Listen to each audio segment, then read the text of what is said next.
Today I'm at Stillingfleet Gardens and today is their annual Wildlife Day and there's so many events here and it's open to everybody as well, from beekeeping to bat watching and to bird ringing as well.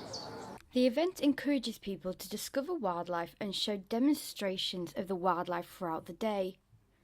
There are 10 stalls here this year, so let's find out who they are.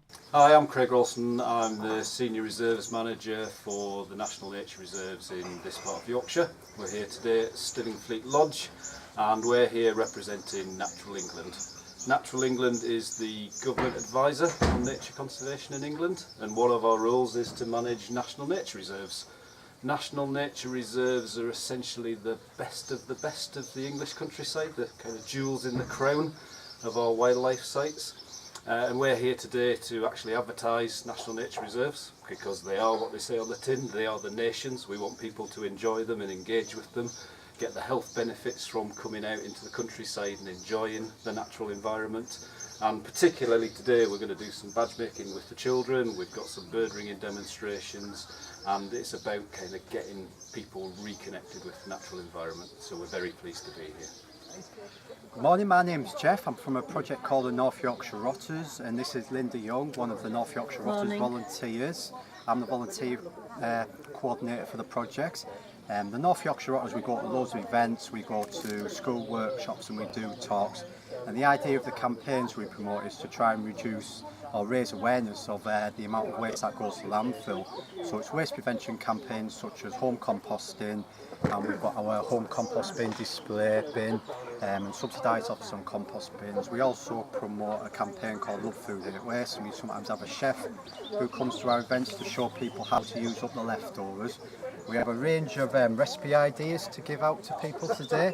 It's all in connection with the Love Food Hate Waste campaign, and there's a website called lovefoodhatewaste.com where people can find out more about reducing waste and using up leftovers, storing the food properly, and generally making tasty meals and saving money at the same time.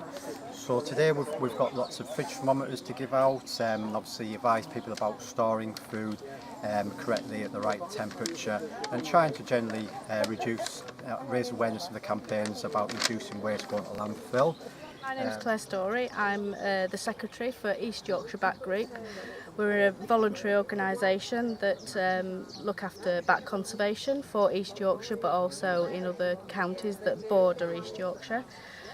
We look at sort of education, research, and providing bat roosts for alternative bat roosts such as bat box making.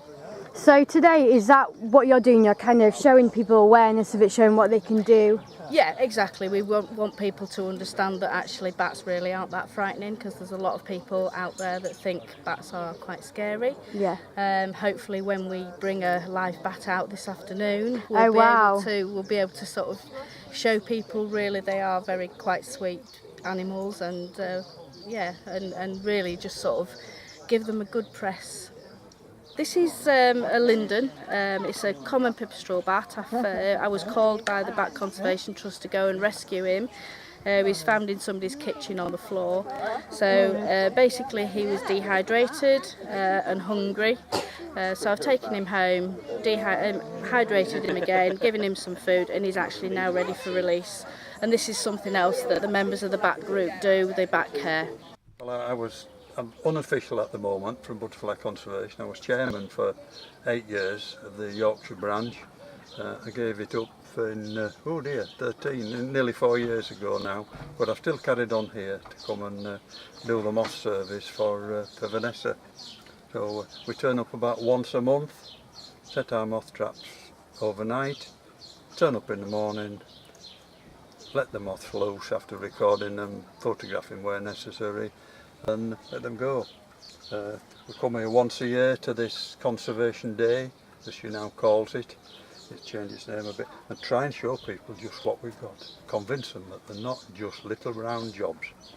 They're so colourful.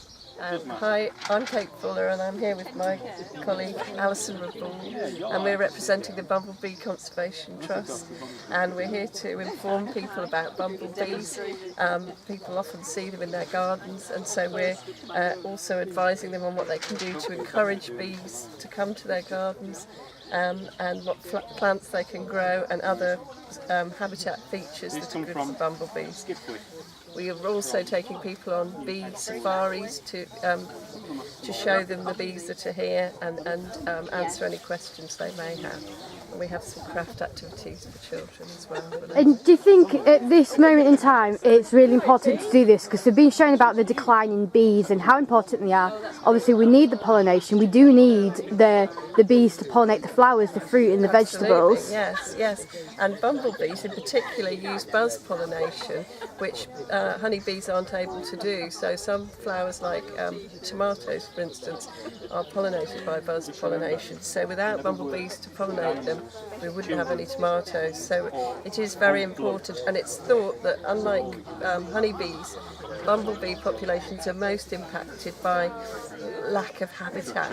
So anything we can do to improve habitat for bees, improve flower availability at all times of year, is very important. So that's what we're trying to get across to people. In the bees, people think that they might sting you, but technically bees don't do that. They only actually sting you if maybe they're frightened or they're threatened. Is that true? That's true. Bumblebees particularly are not aggressive at all.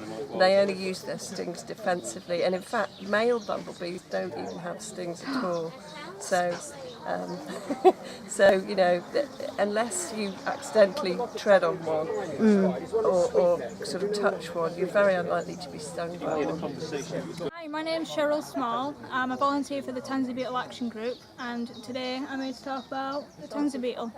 It's an endangered species in the UK, and you'll only find it in 2 locations, along the River Ouse in York, and the only other place is Woodwalton Fen in Cambridgeshire, which it was discovered recently in 2014. The reason I'm here, it's actually an endangered species, and it's a UK BAP, Biodiversity Action Plan priority species, which mainly means that conservation bodies have a duty to protect it however they can.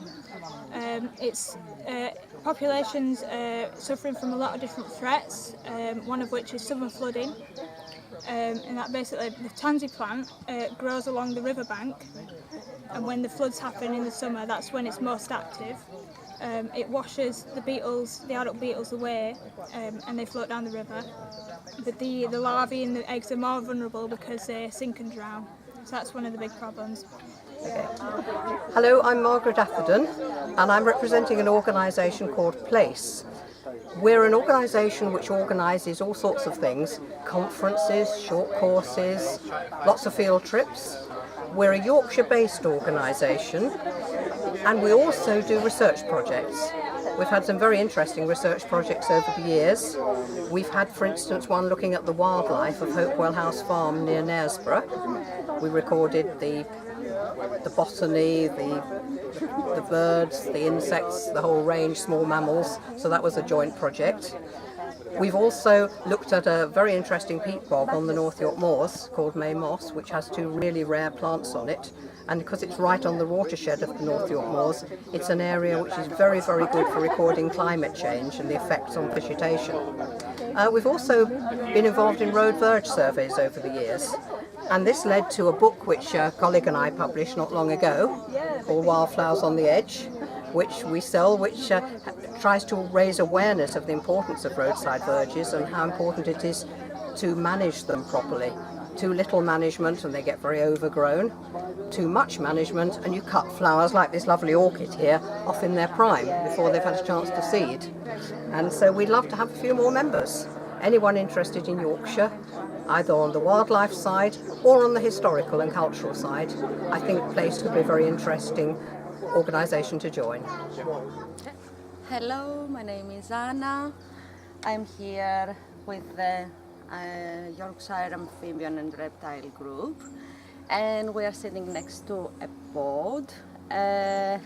Part of our what we want to do today is try to find some newts. We know that there is a great crested newt population living in this pod, visiting this pod for breeding.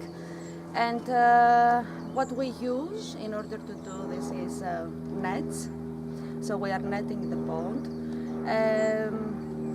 It is a quite warm day, so we expect the newts to be deep in the water, trying to keep themselves cool. And what do you have? You've got a tank down here. Yes. Is this where the newts are going to go, or is there something already in the tank? Yes, well, there are some bugs and snails in there, but we have this tank in case we will find newts. We want to put them here, and so the children will be able to see them.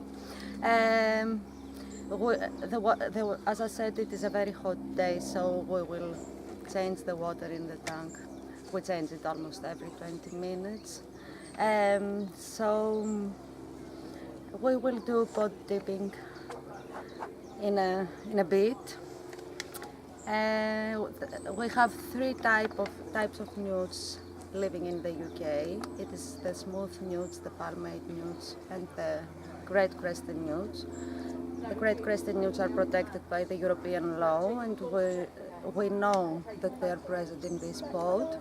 It is quite late in the year, so we have some chances to get them here now, because what they do is visit the pod in order to breed, and then they live in the terrestrial habitat. Just a glimpse into Stillingfleet Lodge Gardens Wildlife Day has to offer, from spiders to bees to bats.